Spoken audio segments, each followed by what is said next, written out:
Olá, seja muito bem-vinda, muito bem-vindo a mais um Festa da Firma Podcast. Muito obrigado pela sua audiência, pela sua inteligência, pela sua paciência de estar conosco. Estamos em todas as redes sociais. Vai lá, nos segue no Instagram, no TikTok, enfim. Festa da Firma Podcast. Agora, hoje, a gente recebe aqui no programa ele, que fez muito sucesso na Rádio 89, para quem é de São Paulo vai lembrar. Ele tinha um quadro que era o Sobrinhos do Ataíde, junto com Paulo Bonfá, Marco Bianchi, fez sucesso nos anos 90, ele já passou pela Mix FM, faz sucesso na Rádio Jovem Pan para todo o Brasil, ele é humorista, radialista, roteirista, ator e é especialista em personagens da High Society, do Jet Set, especial do Jet Set paulistano. Sandra, meu nome é Sandra. Parece maluca, né? Esse bordão pegou. Gente, posso falar? Tô aqui na Festa da Firma com o Ceará. Ai, adoro! Comigo no Festa da Firma, Felipe Xavier. E aí? Fala, Felipe, beleza? Fala, Olha, Ceará. quanto tempo que a gente não se vê, né, cara? Quanto tempo, hein? Quanto tempo! Cara, a gente trabalhou junto em 99 e 2000 na Jovem Pan. Exatamente. Você fazia o Paulo Jalasca. Tem o gato. É verdade, é verdade. Muito né? bom. Cara, bacana estar aqui com você. Muito legal. Eu fiquei sabendo que você fez arquitetura, né? Na USP. Sim. Como é que foi trocar a prancheta de arquitetura pelo microfone do rádio? Como é que foi essa transição profissional para humorista, roteirista, enfim? Cara, foi o seguinte... Eu, o Paulo e o Marco, né, que você citou, que fizemos os Sobrinhos do Ataíde, a gente estudou na mesma escola aqui em São Paulo. E no colegial a gente começou com essa brincadeira de fazer vozes, fazer personagem, fazer sátira de programa de TV, de novela, de comerciais. Na escola, quando a gente terminou a escola, cada um foi fazer faculdade, o Marco foi fazer ECA, Rádio e TV, eu fui fazer arquitetura na FAO e o Bonfá foi fazer economia na FEA. Os três na USP. E o Marco, num primeiro ano dele de faculdade, ele teve que fazer um trabalho de faculdade e me chamou para fazer as vozes, porque eu já fazia isso na época da escola de brincadeira. A gente tinha essa mania, né, de se encontrar e gravar fitas cassete, que as pessoas nem sabem o que é fita cassete, né? Hoje em Mas dia era não sabe a mídia, mesmo. Era o jeito que se gravava áudio na época. Então a gente tinha essa brincadeira de gravar esses conteúdos de áudio. E aí a gente mostrava para os nossos amigos, as pessoas tiravam cópia, postava para o outro e tal. A gente viralizava nos anos 80 com fita cassete. Era o que tinha para viralizar na época, né? Tirar cópia de fita cassete. E aí, quando eu fui para arquitetura, o Marco precisou fazer esse programa, e aí o programa, o piloto, né, de um trabalho de faculdade, que era um programa de rádio, de humor, me chamou para fazer as vozes. Ficou tão bom que o professor dele falou, leva isso na Rádio USP, que é a rádio da faculdade, e ele vai te dar, os caras vão te dar um horário, porque isso aqui ficou legal. Vai lá. E a gente foi conversar com o diretor da Rádio USP e assim a gente conseguiu um horário. Sábado, às 3h. Então, eu coloquei os pés dentro de uma rádio, na verdade, dentro da Universidade de São Paulo, né, dentro da Rádio USP, que era uma rádio que deu oportunidade para a gente, como estudantes da USP, de desenvolver um projeto em paralelo. Então, eu fazia arquitetura, eu estava trabalhando em arquitetura, mas toda segunda-feira à noite eu me encontrava com o Paulo e com o Marco, e a gente fazia o nosso programa lá na Rádio USP, se chamava Rádio Alegre. Rádio Alegre. Que por 4 anos a gente fez esse programa na Rádio USP sem ganhar um centavo, só pela diversão de fazer. Laboratório, né? Aprendizado. E foi um grande laboratório para daí, depois de 4 anos, a gente ser convidado para fazer o programa no 89 e aí assumiu o nome Sobrinhos do Ataíde e aí começou. Quando eu cheguei em São Paulo, em 97, que a Jovem Pan me trouxe lá do Ceará, vocês eram uma febre aqui. Sobrinhos do Ataíde era fazia sucesso, MTV Rock Go. MTV Rock Go, de manhã no rádio, né? À tarde tinha as esquetes, né? As historinhas passavam várias vezes por dia, né? Tinha o personagem Peterson Foca. Muita gente. Choras, maluco! Uhul! Foca animal, meu! Muito era legal, a né? voz que eu fazia, né? Do personagem que era um surfista. Fazia o Pequeno Wilber. Como é que era o Pequeno Wilber? Era assim, no rancho do vovô Walton estava o Pequeno Wilber a passear. Aí ele falava, olá, plantas. Olá, Wilber. Olá, pedra. Olá, Wilber. Olá, homem das cavernas. Olá, Wilber. Então o homem das cavernas chegou. E aí era sempre uma história. E você que fazia o roteiro? O Wilber se dava mal e morria, tá? Eram umas histórias, umas bobeiras, mas era engraçado. O roteiro era seu? O dos três? O roteiro, a maioria dos textos, quem escrevia era o Marco. Uhum. Ele era o principal roteirista, o Marco Bianchi, era o principal roteirista dos Sobrinhos do Ataíde. Eu comecei a escrever algumas histórias mais da metade pro final, mas o Sobrinhos durou 4 anos, né? Foi de 95 até 99. Mas eu fazia as principais vozes, né? Dos principais personagens. O Paulo tem aquele vozeirão, então ele fazia aquelas vozes mais sérias, né? Dos personagens mais Paulo sérios. Bonfá, né? O Bonfá. E o Marco tinha uma voz intermediária, assim, meio zoeira. E era assim que era o grupo. Era um grupo que foi muito legal. A gente estudou 10 anos e trabalhou junto 10 anos. Foram 20 anos de convívio, né? Entre o primeiro ano que a gente começou a estudar junto, que foi na primeira série do primário. Já eram amigos? Já eram amigos na primeira série. Estudamos até o 3º colegial, depois fizemos 4 anos de programa na Rádio USP e depois 4 anos na 89. Vocês continuam amigos hoje? Assim se veem ou não? Sim, o Marco eu falo com ele regularmente, o Paulo eu falo menos, o Paulo se distanciou um pouco, mas... A amizade continua. A amizade continua. Agora, qual foi o momento que você percebeu que o humor seria a sua carreira? Falou, não, é isso que eu quero fazer. Você se formou como arquiteto ou você abandonou a faculdade? Eu me formei. A arquitetura ela foi andando em paralelo com o rádio na Rádio USP, né?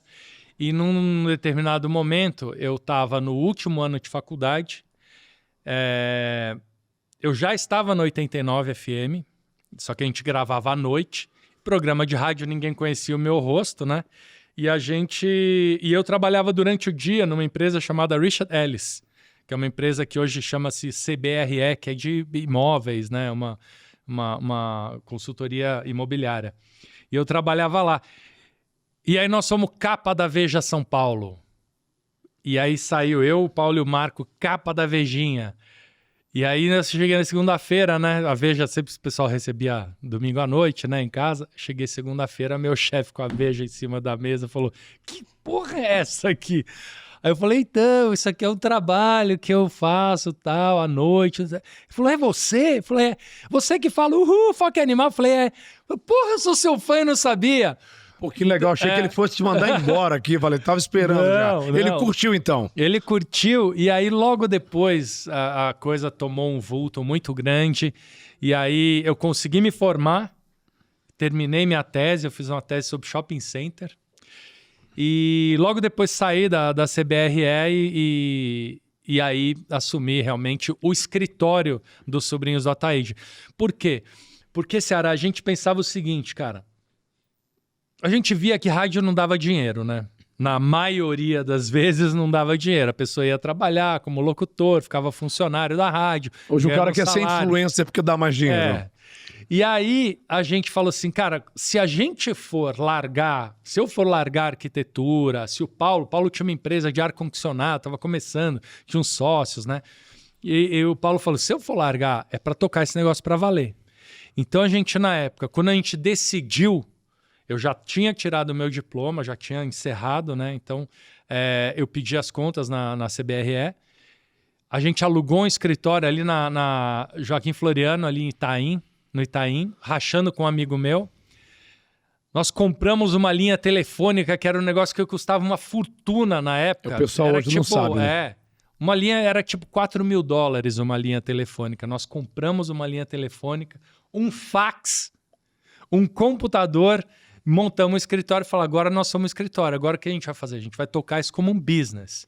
Então a gente era artista, fazia o programa na rádio e tal, mas o resto do dia a gente ficava no escritório e a 89, que era uma rádio só São Paulo, a gente começou a distribuir o programa para outras emissoras de rádio de forma independente. A gente começou com o Paulo Mai, que era um radialista Vocês famoso, vendiam esquetes pro Brasil inteiro. E o Paulo Maia começou ajudando a gente a vender, depois o Paulo saiu e a gente seguiu vendendo. A gente chegou a ter 70 emissoras de rádio tocando as histórias dos sobrinhos do Ataíde. Aí a gente ficou dono do nosso programa, a gente registrou a nossa marca, montamos ficamos donos de uma cota de patrocínio do programa, vendemos essa cota para Kaiser, depois para Skol e, cara, e o negócio virou realmente um negócio. Vocês de verdade. viraram empresários, empreendedores, né? A gente virou Porque o empresário. artista tem muito isso, né? De se contentar e às vezes tem um potencial para algo que ele nem sabe que tem. Mas pela necessidade, vocês viraram empresários, né? Então a gente, assim, muito cedo, Ceará, pô, eu tinha 24 anos, cara, a gente tinha um escritório, a gente tocava os Sobrinhos do Ataíde como um business, a gente tava ganhando dinheiro de verdade. Assim, porra... O dono de cota? Não, na época eu... Quanto vocês ganhavam na época, lembra? Ah, cara, a gente ganhou dinheiro, viu? Eu ganhava mais que meu pai era diretor de banco. Mas você lembra mais ou menos? Cifra. Era muito dinheiro. Era muito dinheiro. Porque você não era funcionário da rádio, você era dono da tua marca, do teu escritório, então você vendia pelo preço que fosse bom para ambos, né? Foi ali que você começou a ganhar dinheiro? Foi. Mas você veio de uma família de classe média, alta, baixa, como é que é? Cara, a minha família é de classe média alta, mas isso nunca fez a diferença. Assim, a diferença, porque eu não tive nenhuma facilidade nesse meio. Pelo contrário, até um certo preconceito, né? Você é um cara porque, que nasceu bem. Eu, o Paulo e o Marco, a gente estudou num colégio que era um colégio de classe média alta, aqui de São Paulo, chamado Santa Cruz. E a gente tinha uma condição boa, Eu estudei nessa escola, entrei na USP, então eu tinha uma facilidade. Só que como a gente entrou na vida artística, a vida artística era naquela época, hoje não, né? Hoje em dia todo mundo quer ser artista. Não, e o cara fica rico na internet, né? Mas naquela época era desafiador, cara. Ninguém dos meus amigos foi para assim, da grande maioria dos meus... Ninguém foi para a área artística.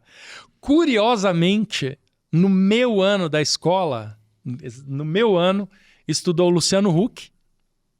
O Luciano Huck era da classe do Marco Bianchi. A Didi Wagner, que foi VJ da MTV, era um ano abaixo do meu. Marina Persson era um ano acima.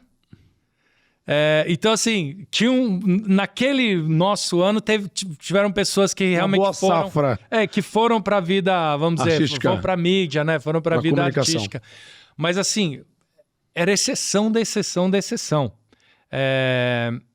E a gente cuidou disso como um business desde cedo. Então, foi muito inteligente, eu acho que da nossa parte, modéstia à parte, mas foi uma estratégia boa, porque permitiu que a gente tocasse isso como um plano A, e não como plano B ou plano C, como era feito antigamente. Vocês foram visionários. Quem foi o cara dos três ali que falou, cara, a gente precisa ser dono da nossa marca e não ficar funcionário de empresa? Fui eu. Foi você que falou isso. Foi o cara visionário e até hoje você continua fazendo muito sucesso lá na Jovem Pan, com as esquetes da Sandra. Da Sandra, do Dr. Pimpolho. Aliás, você tá com uma peça que a gente vai falar. A gente vai falar Meu nome é Sandra, que eu gosto muito. A Sandra, para você que acompanha a Jovem Pan e as esquetes do Felipe Xavier, ele faz essa sátira da Socialite, que é paulistana, né? Cara, eu gosto muito. Meu nome é Sandra, como é que é? Sandra, meu nome é Sandra. Parece maluca, né? Esse bordão pegou. Gente, posso falar? Tô aqui na festa da firma com o Ceará. Ai, adoro! É legal porque ela é uma personagem sem noção, né? Ela é o quê? Ela é rica, muito rica, ela é emergente, ela casou com um homem bilionário. Como é que é? Fale um pouco da gênese dela. A história da Sandra é o seguinte, eu sempre penso que a Sandra estudou na mesma escola que eu estudei, e ela é de uma família quatrocentona, mas quebrada. Ela é quebrada. Tipo, sabe aqueles que tem pose, tem nome, sobrenome, mas ela era... Não tem dinheiro pra pagar o condomínio, pra fazer uma pintura na casa. Não falo quebrada, mas assim, não tinha grana compatível com a pose que ela tinha. Só que ela casou com um cara muito rico, com Faria Limer, com um cara, de jatinho, helicóptero, casa na Barô, casa na Boa Vista, no Laranjeiras. Então, eu criei toda essa ideia, né, da Sandra dentro da minha cabeça. Então, ela é uma menina que ela tinha nome, sobrenome, ela queria fazer parte desse jet set, mas ela não tinha, os pais dela não tinham a grana para bancar, e ela teve a sorte de casar com um homem rico, e aí ela é um pouco deslumbrada, né? Mas ela não é a diferença é que a Sandra, ela não é deslumbrada como se ela fosse uma Nuvo Rich, uma pessoa que nunca teve dinheiro e que de repente teve dinheiro e tal. Ela sabe o que é bom, ela sabe o que é fino, ela sabe o que é de bom tom, ela tem cultura, ela tem conhecimento, ela não é uma Nuvo Rich, mas ela tem essa mágoazinha de que ela houve uma época em que ela não tinha grana, então ela gosta de mostrar que tem, mas ela não é uma Nuvo Rich. E você está fazendo uma peça, está em cartaz com a peça Meu Nome é Sandra. É você sozinho no palco, você não usa nada de indumentária, de peruca, de roupa, é você... Nada. Felipe Xavier, como é que é? Conta um pouco aí. Cara, porque é o seguinte, eu fiz essa personagem em 2016. Então, o personagem quase 10 anos. Tem 9 anos, E eu falei, cara, eu tô há 9 anos com esse personagem no rádio, e as pessoas já se acostumaram com a Sandra, já criaram uma imagem da Sandra. Cada um tem a sua Sandra dentro da cabeça. Falei, como é que eu vou levar essa personagem pro rádio, pro palco, e vou dar uma cara pra ela? Se eu me vestir de mulher, primeiro que eu tenho 1,91, peso 100 quilos, não ia dar pra fazer uma mulher muito bonitinha não, né? É um cara grande, né? Então eu falei, cara, a chance de eu estragar a personagem se eu quiser me vestir de mulher e me caracterizar como Sandra é enorme. Eu falei, então eu vou fazer o contrário, eu vou fazer de cara limpa, e ao fazer de cara limpa, eu vou preservar, porque eu tô tão distante da imagem que a pessoa construiu da Sandra na cabeça, que eu vou preservar essa imaginação. Imagem, e a pessoa vai olhar pra mim e vai falar, tá, eu entendo que esse cara é o cara que faz a voz da Sandra. E ao me assistir no palco, ele vai olhar pra mim, mas ele vai pensar na Sandra dele. E essa conexão, quando funcionar, vai funcionar perfeitamente. Foi uma aposta. Aí sabe o que eu fiz? Eu falei, eu vou testar essa tese. E eu comecei a fazer a Sandra de cara limpa no Instagram. Foi um puta sucesso. Deu certo. Deu muito certo. E eu lia todos os comentários, cara. 500 comentários. De 500 tinha 3 pessoas falando, ai, putz, você devia se caracterizar, não sei o quê. 497 isso que te deu segurança. Falando, meu, tá do caralho, parabéns, não sei o quê. Mas isso te deu segurança para você fazer... Isso me deu segurança para fazer um trechinho do que você faz lá na peça, desse teu monólogo, assim, com a parte que a galera mais gosta quando você faz a Sandra. Tem algum texto para lembrar se é difícil? Deixa eu pensar aqui, peraí. Porque a Sandra realmente falou uma coisa que me fez pensar. Cada um que escuta a Sandra tem uma imaginação da sua... Sandra, a sua percepção, né? Se é loira, se é morena, se é alta, se é baixa, se é uma mulher já de idade, né? Isso é muito legal. Agora é um desafio para você. Porque muita gente se defende com o personagem, né? Coloca o personagem como escudo, tem até mais segurança quando coloca ali uma peruca, uma maquiagem. Você fez o contrário. Eu fiz o contrário, pra justamente preservar, né? A Sandra tem uma frase boa que ela fala, que ela sempre ela brinca que ela tá a história da peça é que a Sandra tá em crise, porque ela sempre colocou o Leozinho, que é o filho dela, desde pequeno em escola bilíngue, e agora ela se deu conta de que quando ele terminar a escola, porque ele estudou em escola bilíngue, provavelmente ele vai fazer faculdade fora. E talvez o filho único, de repente vai, conhece alguém, casa, vai morar em outro país. Ela falou, cara, como eu não vi isso antes? Aí ela começa a contar todas as histórias. Tem uma hora que ela fala de babá, né? Daí ela fala, gente, posso falar? Não fico sem babá, tá? 2 coisas que se me tirarem, minha vida vira um inferno. Babá e Rivotril. E aí ela E é conta bem assim, né? as loucuras Os bilionários dela. precisam do Rivotril, né, cara? Não é? É impressionante. Eu não conheço um milionário que não usa Rivotril. Agora, pra você ficar mais calmo aqui também, eu vou fazer a pergunta pra Sandra. Sandra, você já teve que lidar com uma experiência tipo cartão Black bloqueado? E como é que foi pra você, Sandra? Gente, nunca tive cartão bloqueado. Aliás, cartão Black já era, né, amor? Já pensou? Hoje em dia você vai... Pra que serve o cartão Black? Pra você ir na sala VIP, né? Você já foi na sala VIP do cartão Black? Eu já fui. Foi VIP há muitos anos atrás, né? Que hoje é uma tal de fila, todo mundo se acotovelando pra tentar pegar uma empadinha. Que eu falo que hoje em dia, meu amor, sala VIP é o saguão. Chique de verdade é quem fica no saguão do aeroporto. Isso é chique. Sandra, é o seguinte, você casou com um homem muito rico, um empresário. O que é que você sabe sobre o mundo corporativo? Você tem empresas ou só o seu marido que tem, Sandra? Não, só o Rô. Eu sou Rô de do lar. Rogério, Rodrigo... É Rô de Rô.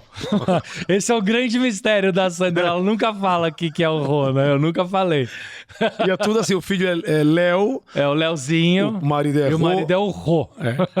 Agora, como é que você, querida Sandra, lida com pessoas com menos renda que viajam de avião? Já teve experiência de viajar numa classe econômica? Tive. Semana passada eu tive. Eu fui fazer a ponte aérea Rio-São Paulo, né? Aí, porque o jatinho do Rô tava em manutenção, daí eu tive que pegar a ponte aérea, enfim. Aí, meu filho tava lá na fila, esperando. Aí, comecei a ver fila de prioridade. Nesse país, todo mundo parece que tem prioridade pra alguma coisa, né? Porque ou é velho, ou é não sei o quê. Darará. E aí, quando eu olho uma fulana com uma boneca na fila de prioridade, eu olhei e falei, que é isso, né? Aí chamei a funcionária da empresa, falei, o que tá acontecendo? Boneca agora é prioridade? Aí ela falou que era uma boneca reborn, que a mãe então se sente mãe, se a pessoa se sente mãe de uma boneca reborn, então também ela é mãe de uma criança pequena e por isso ela poderia estar na fila de prioridade. Aí eu peguei, não tive dúvida, né? Pulei também pra fila de prioridade. Aí a funcionária falou assim, não, mas peraí, mas a senhora tá pulando a fila de prioridade por quê? Eu tava com a minha bolsa Birkin, Hermès. Aí eu falei, minha filha. Ela falou, mas isso não é uma filha. Eu falei, o quê? Você sabe qual é o amor que eu tenho por essa bolsa? Você sabe como é que eu cuido dessa bolsa? Você sabe o carinho que eu tenho por essa bolsa? Se você falar que essa bolsa não é minha filha, eu vou processar você e a companhia aérea inteira. Resumo, bom, em 5 minutos eu tava na primeira fila com aquele apoiozinho pra minha filha, quer dizer, minha bolsa. Muito bom. E é uma coisa atual, né? Que se fala agora só de bebê reborn, mas faz isso há muito tempo. Muito legal, muito bacana. Não, essa história é uma história que eu fiz no rádio que foi muito engraçada, eu achei. E é justamente sobre isso, né? Porque a gente tá vendo, pessoas furando fila no supermercado tal, com um carrinho de bebê, você olha, tem um boneco dentro. Não é um filho, a pessoa não tá fisicamente precisando de cuidados. É o jeitinho brasileiro. Não, ela tem um boneco. E aí, cara, eu falei, não, esse mundo tá ficando muito louco, né? Mãe de bebê reborn, ter fila de prioridade. O brasileiro é criativo. Não, e pior é que eu acho que não é nem no Brasil, Ceará. Eu acho que esse negócio tá no mundo inteiro. Não, bebê reborn, cara, tudo bem, mas aproveitar para furar uma fila, isso aqui é o nosso jeitinho. Você tem um personagem que é muito famoso, fez muito sucesso na Rádio Mix, eu lembro, Dr. Pimpolho. Sim. Ele é ou não é inspirado no Tutinha, o dono da Jovem Pan? Hoje, seu patrão. Aliás, ele é seu patrão ou você vende lá pra ele as coisas, as esquetes? Cara, como é que é? Eu sou... É uma simbiose. Eu sou prestador de serviço. É uma simbiose. Tá. Eu sou prestador de serviço da Jovem Pan desde 2009. Ele é meu patrão, né? É o patrão, é o patrão. Você já tá lá há quanto tempo na Jovem Pan? Desde 2009, né? São 16 anos. Nessa segunda fase. Né? Nessa segunda fase, mais 2 anos quando a gente trabalhou junto. Por que você, uma época, saiu da Jovem Pan? Eu vou sair da Jovem Pan, vou para outro lugar. E por que você foi para Mix? E se é verdade, olha só, 3 perguntas. Que o Tutinha não gostou quando você imitou o Dr. Pimpolho lá na Mix. É verdade? Então, eu trabalhei, né, em 99, 2000 lá na Jovem Pan. Lá que eu tive a ideia de fazer o Dr. Pimpolho. Eu até comentei com o Emílio. Falei, Emílio, porra, tu tinha um personagem pronto, né? Podia fazer um personagem, né, inspirado nele. O Emílio falou, meu, se fizer, você vai ser mandado embora na hora. Chuchu, ó, chuchu. E aí eu falei, cara, tá bom, não vou fazer. Aí, cara, eu fiquei lá um tempo e... eu tinha vendido, teve uma situação meio, uma bobeira comercial, cara. Eu tinha vendido a cota do patrocínio para Kaiser e aí na hora das remunerações de quem ia ganhar comissão, quem não tinha, eu tinha um entendimento, o Tutinha tinha outro. E aí, obviamente, valeu o entendimento dele, não o meu. E aí eu falei, cara, eu acho que eu vou sair. E aí saí por um desentendimento comercial, mas saí... Fui para a Mix estava começando, era uma rádio nova, uma concessão nova, né, do Digênio. E de vingança, você falou, você não quis meu trabalho, agora eu vou te imitar aqui. Como é que é o Dr. Pimpolho? Cara, não foi exatamente uma vingança, mas assim, quando eu saí, eu falei, bom, eu tinha essa ideia e agora eu não tenho mais por que não fazer. Agora nada vai me impedir.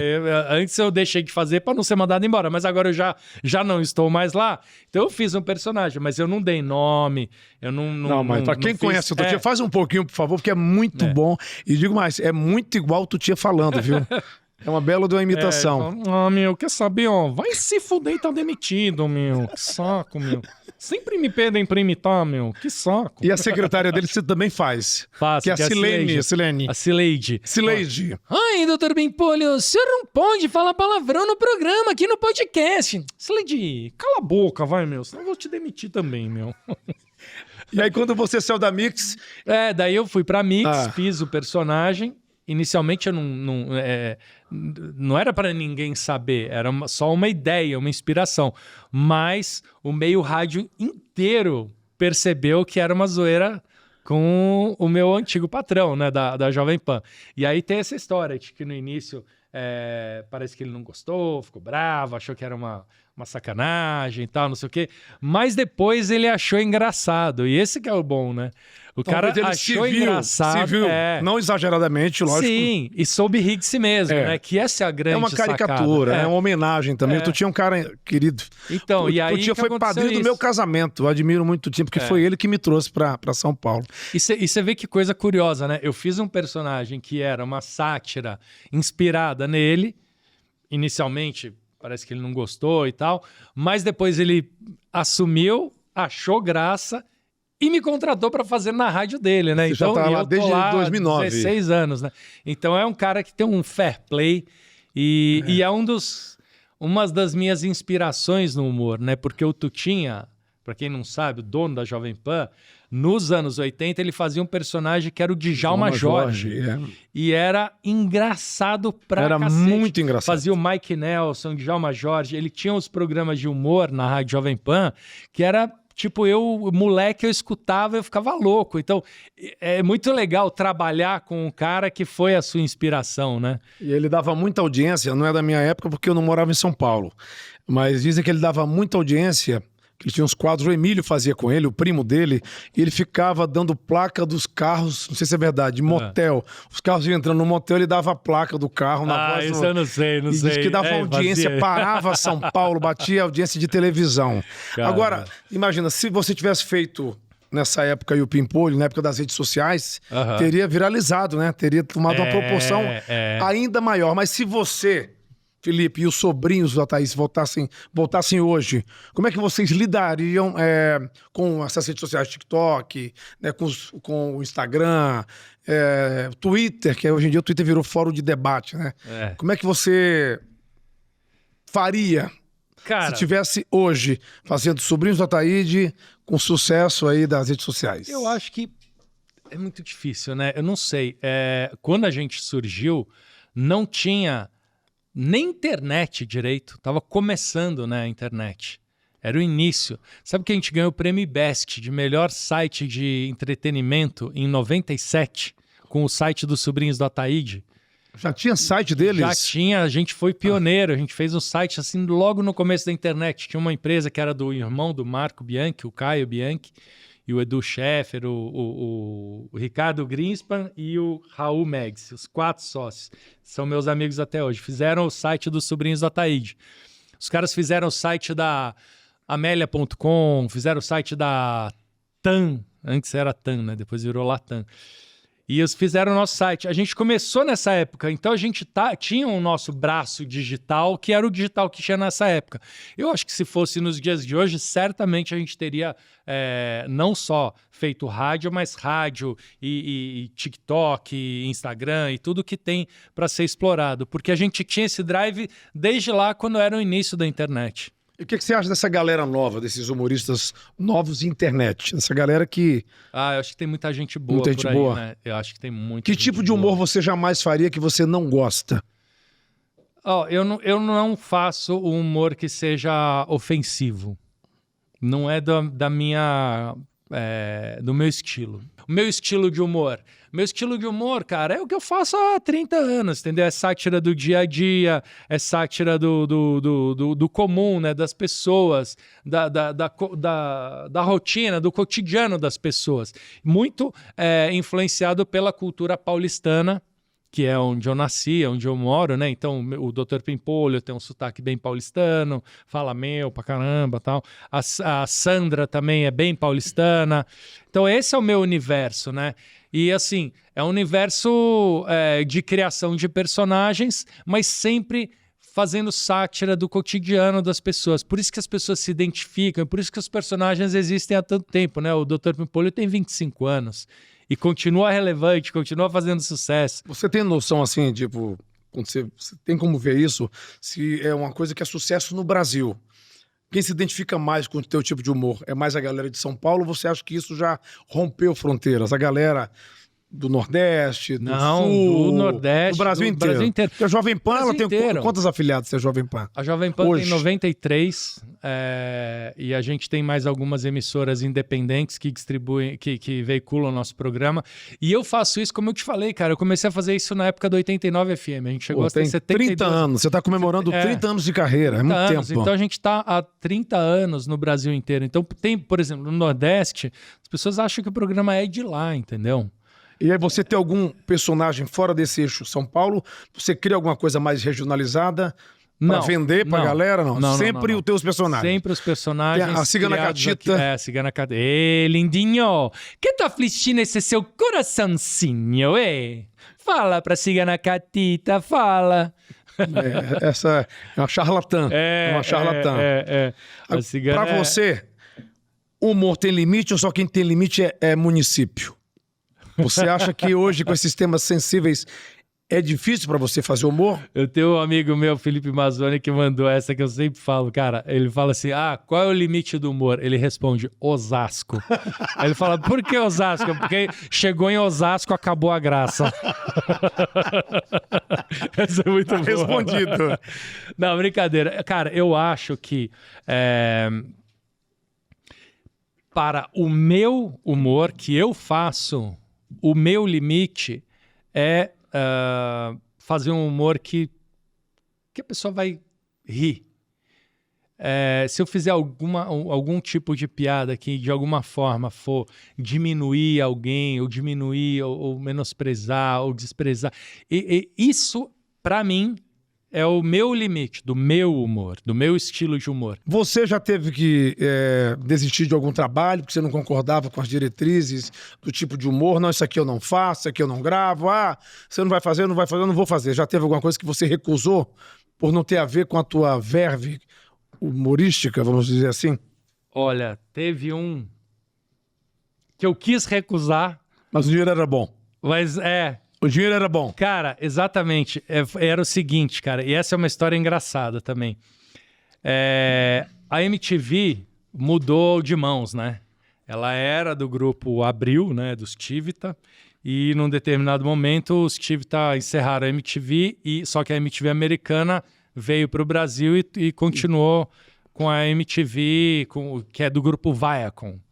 Então, nessa transição, que acho que foi 2011, 2012, sei lá, uma coisa assim, eles me chamaram para dublar uma série de animação mexicana chamada Família del Barrio. feita por uns mexicanos. Eu nunca tinha ouvido falar e tal. E eles falaram, porra, a gente mandou lá para um estúdio de dublagem tradicional aqui de São Paulo, os caras dublaram, mas ficou sem graça. Então a gente queria que você traduzisse as piadas do espanhol para o português de um jeito que fizesse sentido. Se você quiser mudar a piada, desde que mantenha o lip sync, se você quiser mudar, você pode mudar.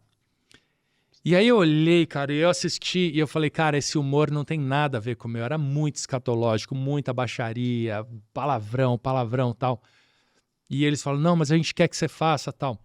Aí eu liguei para um amigo meu que tem um estúdio de dublagem, o Binho, e orcei com ele, quanto você me cobraria para fazer isso? Aí ele me mandou um orçamento, como se fosse eu que estivesse pedindo, né? Aí eu peguei, falei, Binho, eu não vou fazer, mas os caras querem que eu faça as vozes e eu duble. Meu, eu mandei o dobro pra MTV. E os caras? A MTV falou, fechado.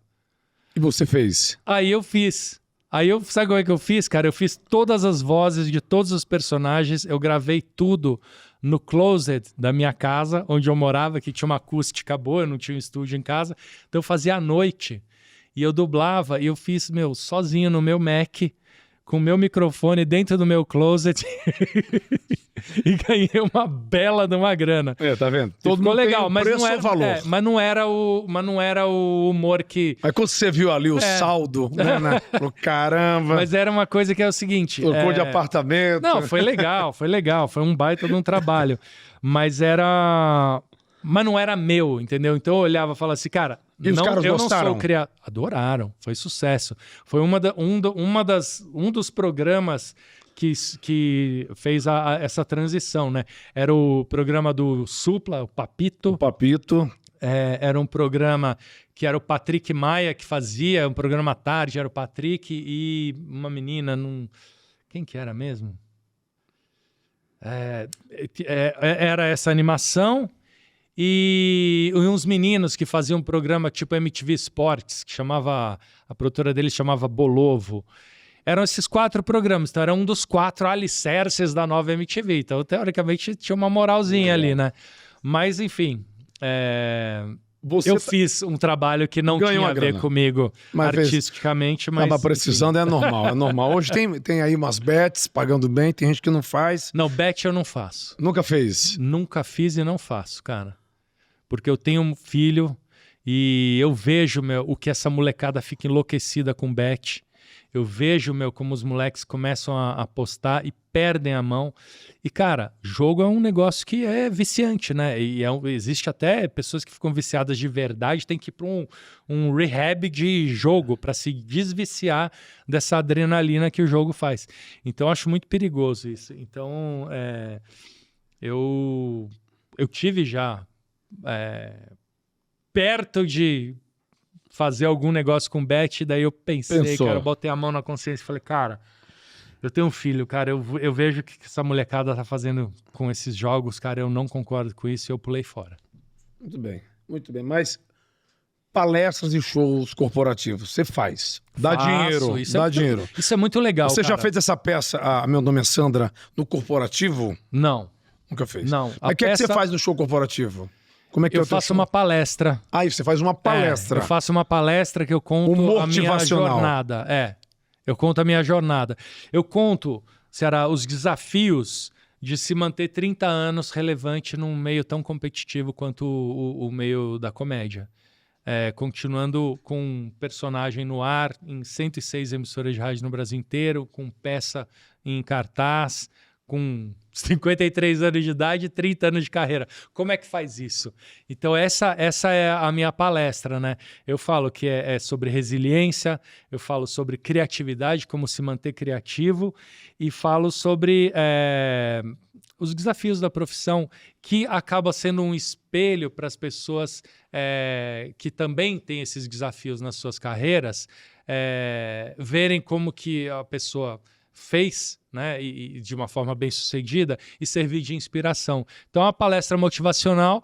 É claro que eu faço as brincadeiras, conto dos personagens, a criação dos personagens, e é muito legal, cara. Eu tenho feito isso, é uma coisa nova também para mim. Dá mais dinheiro, é garantido, né? Porque Cara, no show de teatro é bilheteria. É. Na palestra o cara já paga, recebe antes ou recebe depois? A palestra? Isso. Recebe antes. Muito bem. Às vezes você recebe 50% antes, 50% 30 dias, mas assim, também... O que tá dando mais dinheiro hoje? Fazer palestra, trabalhar na Jovem Pan ou fazer shows em teatro? Olha, o rádio continua sendo o que dá mais dinheiro. O teatro, em segundo lugar. E terceiro lugar em palestra. Só que palestra é porque eu faço pouco, né? Porque se eu começar a fazer bastante, aí eu jogo Mas não muda. tem tempo, né, amigo? Não dá, é muita coisa pra fazer. Mas essa temporada... Ceará nunca tinha feito teatro na vida. Na vida? Nunca tinha pisado no palco. Como é que foi a estreia? Foi muito louco, cara. Medo? Ir ao banheiro direto antes de entrar? Não. Eu fiz o seguinte. Eu tive a ideia de fazer... Eu falei, cara, eu tô com 53 anos, cara. Se eu não levar esse personagem pro palco alguma vez na vida, eu não vou fazer nunca mais. Porque daqui a pouco eu tô velho e não consigo mais fazer. Aí eu chamei a diretora da peça de teatro da escola do meu filho. Qual a idade do seu filho? O meu filho agora tá com 18, mas ele fez a conclusão do 8º ano com 15 anos. E a Cláudia Apóstolo, que é a diretora lá da escola, eu adorei a peça que ele fez. Falei, cara, se ela conseguiu fazer uma peça que me despertou interesse com adolescentes, ela há de fazer alguma coisa com esse cara aqui que, meu, pelo menos eu tô motivado a fazer. Aí eu chamei ela para trabalhar comigo. A gente fez um trabalho de um ano, se encontrando 2 vezes por semana, trabalhando. Aí eu fui criando o texto, eu escrevi o texto ao longo, porque eu não sabia o que eu ia fazer, eu não sabia se era Dr. Pimpolho, se era Cigana Catita, se era Sandra, o que ia ser. Então eu descobri ao longo desse trabalho de um ano, fazendo trabalho corporal para começar, porque eu sempre fui no microfone. Na voz. O resto do corpo eu não usava, então eu fui aprender a usar o resto do corpo. E aí depois de um ano, a gente chegou no ponto de falar, estamos preparados. Prontos. Aí tem uma história interessante. Estreia. Ninguém queria me dar um espaço. Para você fazer teu primeiro show. Nós fomos, falar com o teatro. Não, estamos sem pauta. Estamos sem pauta. Estamos lotados, não sei o que. Falei, porra, né? Panelinha do teatro se fechou.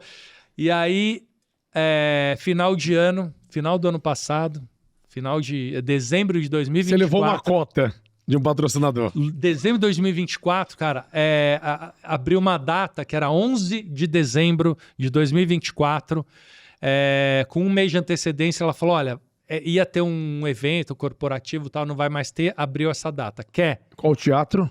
Teatro Multiplan, Morumbi Shopping, tá. Aí eu falei, quero. Ela falou, só que é pago. Aí eu paguei, eu aluguei a sala do meu bolso, paguei, cash, à vista. Aí eu falei, eu posso vender ingresso? Ela falou, pode.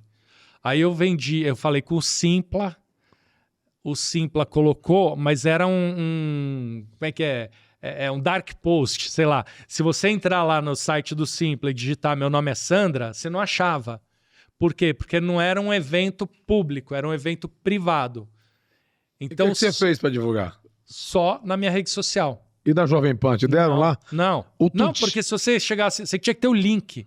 Você precisava clicar no link. Não, assim, mas o Rogério Morgado anuncia o show dele lá. Não, eu podia anunciar. Quando eu fiz meu primeiro show em São Paulo, quando eu fiz meu primeiro show em São Paulo em 99, o Tutinha me deu a chamada na rádio. Sim. A Jovem Pan me ajudou muito.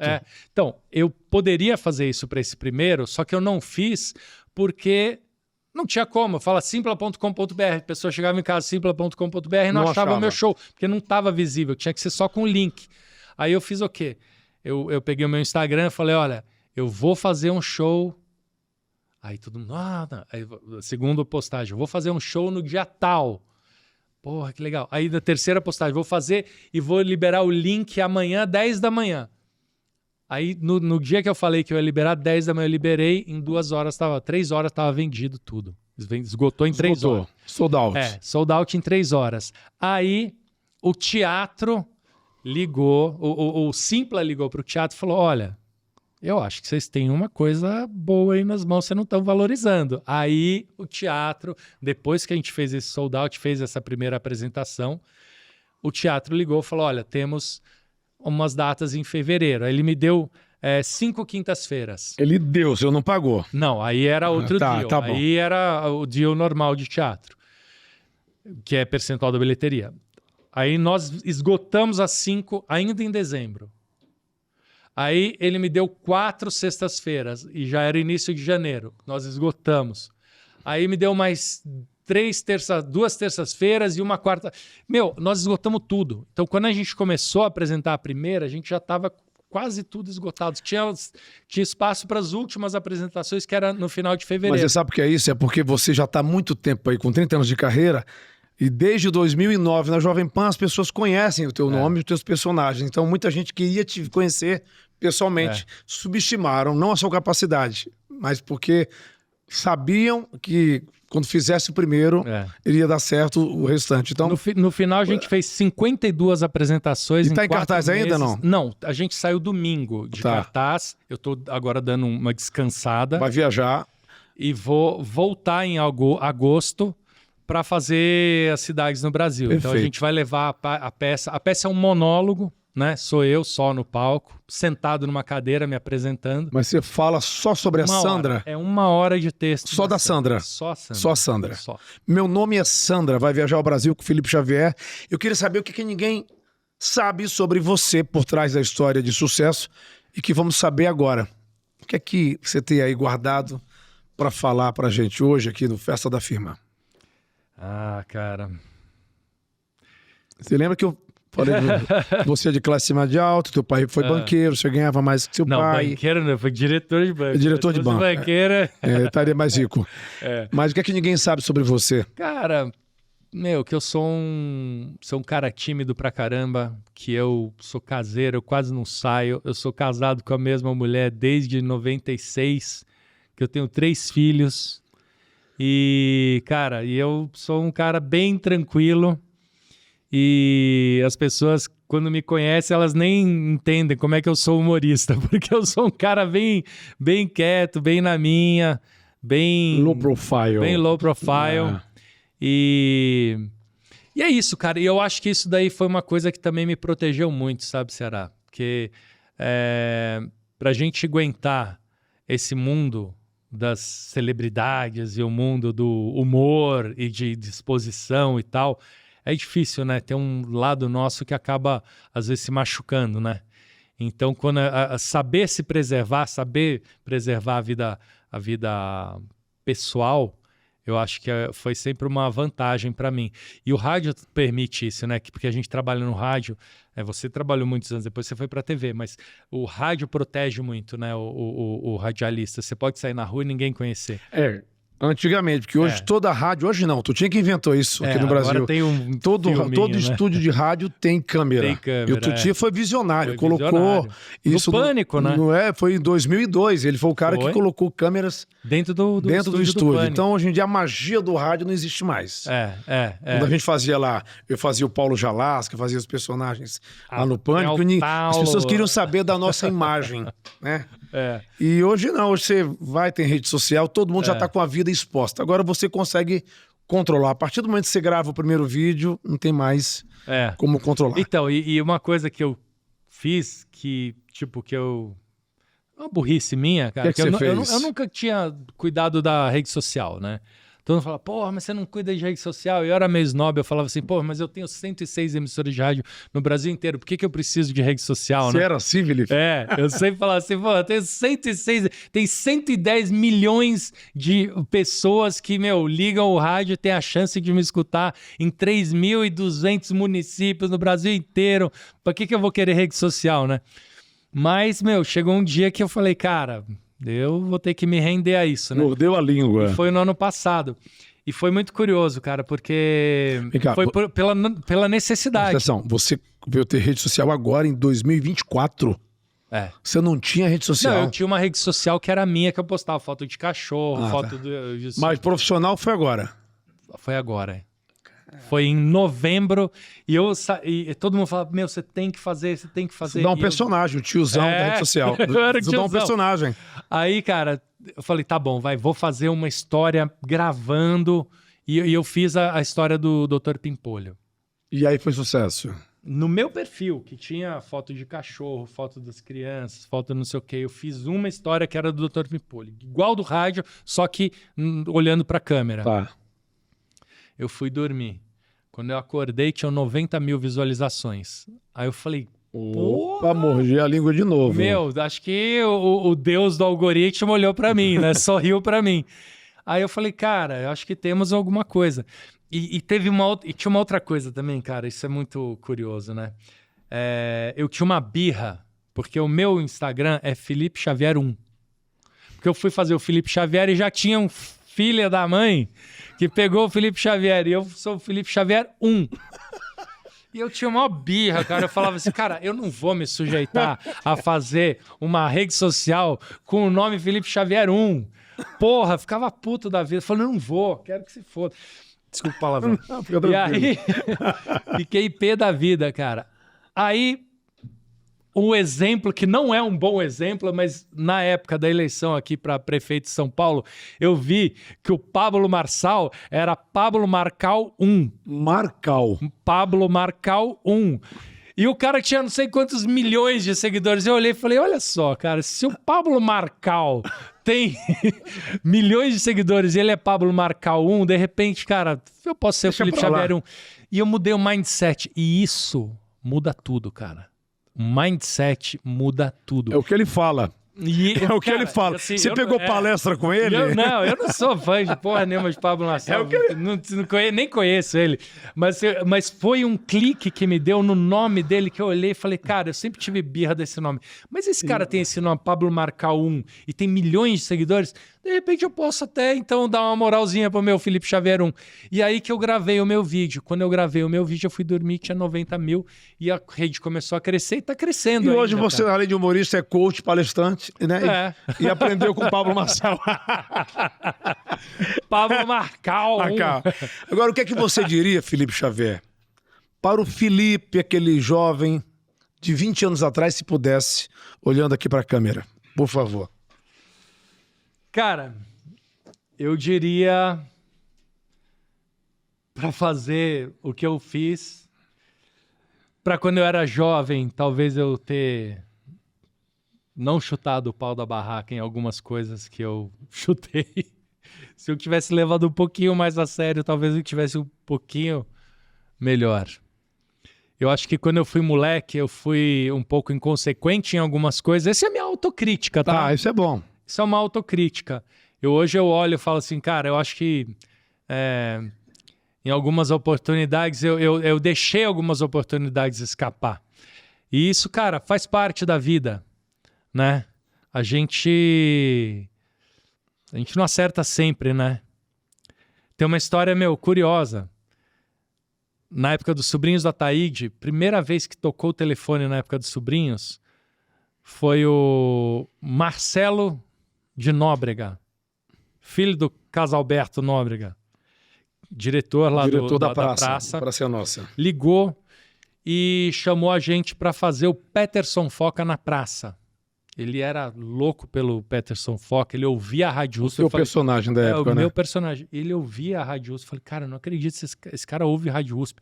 E ele era surfista, pelo menos acho que gostava de surf, gostava do personagem, quis levar o personagem para lá. E eu não tive coragem. Eu arreguei, cara. Eu afinei. Você ficou com medo. Eu fiquei com Você se arrepende disso? Hoje eu me arrependo, cara. Eu acho que, cara, que eu deveria ter aceitado. O que nós fizemos? Nós chamamos um ator.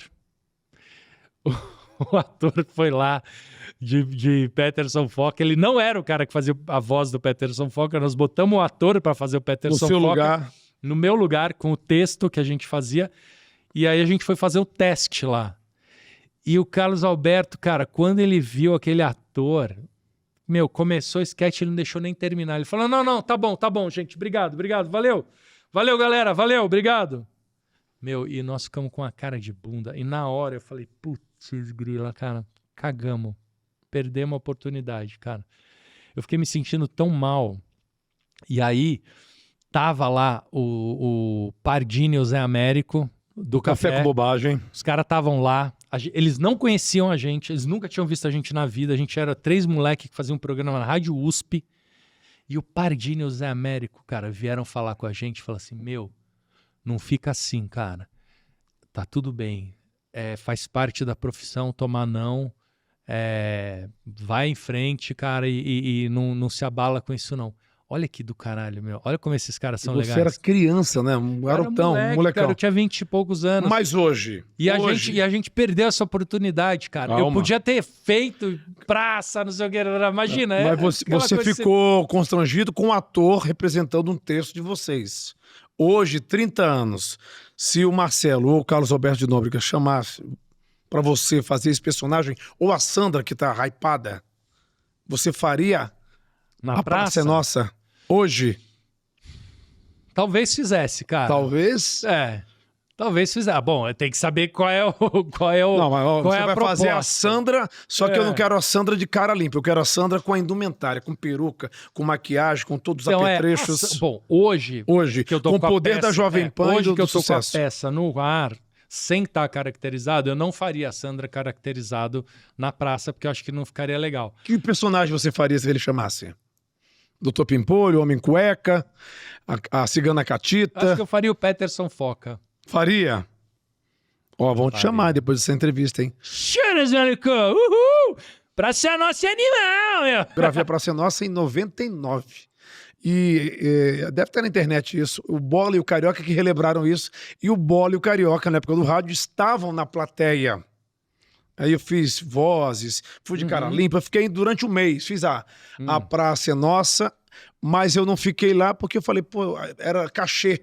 E eu tava empregado na Jovem Pan, quem me pagava era a Jovem Pan. Falei, ó, eu vou focar aqui na Jovem Pan, e aí foquei lá no Pânico na rádio, foquei no Paulo Jalasca, e acabei não ficando na praça. Foi uma escolha também minha, porque o artista quer o quê? Quer um contrato, ele quer uma coisa, na época eu não podia, não dependia nem do Carlos Alberto, dependia da emissora, e tinha muito artista, né? Acabei fazendo um mês e meio a Praça é Nossa, poucas pessoas sabem disso, mas foi muito legal pra mim, e eu quero que o Carlos Alberto venha aqui pra gente relembrar isso. Cara, eu tive uma vez na vida com o Carlos Alberto, que foi... Muito querido. Aliás, 2 vezes. Uma que foi nessa entrevista que a gente foi lá com o filho dele, conversar na sala dele, ainda era na Vila Maria. Lá no SBT, na Vila Maria, nem tinha aquele... na Taliba Leonel, ali perto. E 93, 90 94, isso. E depois, no dia da gravação. E eu nunca mais ouvi. E, cara, sabe o quê? Eu nunca conheci o Silvio Santos também. E agora não conhecerei mais. Tá aqui mais, de frente com um cara que fez o genérico a vida toda. Não é? É verdade. Mas você cara. nunca conheceu o Silvio Santos? Não tive essa oportunidade. Pois eu tive esse privilégio, é muito bacana conhecer um ídolo dos brasileiros, né? Pois né? Fora das câmeras. Se eu tivesse ido trabalhar lá. Pois é. Mas tá vendo? Não, mas são coisas engraçadas, né? Então você fala assim, o que eu poderia falar pro Felipe? E você tava preparado, você tava só inseguro, né, cara? Talvez não fosse o momento, não é culpa sua. Mas é isso, né? Você fala assim, o que você falaria pro Felipe jovem? Eu falaria pra pensar um pouquinho mais. É isso aí. Mas é isso, cara. Felipe Xavier, muito obrigado pela tua presença, obrigado aqui pelo teu papo. A gente trabalhou junto, mas a gente não teve muito contato como colega, porque vocês entravam um programa gravado de manhã, 6 da manhã. 6 da manhã. E 7 da manhã em São Paulo eu fazia o Paulo Jalasca, que era um personagem que falava com essa voz. A gente ficou em São Paulo poucos meses, o negócio deu certo, a gente foi pra rede Jovem Pan. Na época tinha 67 afiliadas, hoje está com quase o quê? 93, e a gente, o nosso programa está em 106 emissoras. Legal, então um abraço aí a todos da Jovem Pan, Emílio, Tutinha, toda a galera, e obrigado a você aqui por dispor do seu tempo e vir bater esse papo com a gente no Festa da Firma Podcast. Senhoras e senhores, Felipe Xavier tá com uma peça viajando o Brasil agora. Meu nome é Sandra, personagem muito querida aí do Brasil na Jovem Pan, faz o Doutor Pimpolho, fez o Homem Cueca, fez os Sobrinhos do Ataíde na 89. Então, para quem quiser te seguir, pode falar as tuas redes, que agora você entrou na rede. Agora eu tô nas redes sociais. Tá nas redes? Vai lá. É o Instagram, @Felipe Xavier 1. E para você, muito obrigado. Terminamos aqui mais uma radiofônica entrevista do Festa da Firma Podcast. Muito obrigado a todos que assistem e nos ouvem aqui neste humilde programa. Não se esqueça também de se inscrever no nosso canal Festa da Firma Podcast. Vai lá, ativa o sininho para você receber as notificações e não perder, porque toda quarta-feira, às 19 horas, tem um novo episódio, um novo entrevistado, uma nova entrevistada para você, querido ouvinte, ou 30 ou 40. Um beijo para você. Deixa aí o seu like aí nas redes sociais, tá bom? TikTok, Instagram, Facebook. Facebook tá aí, hein? Até o próximo programa. Valeu, gente. Tchau.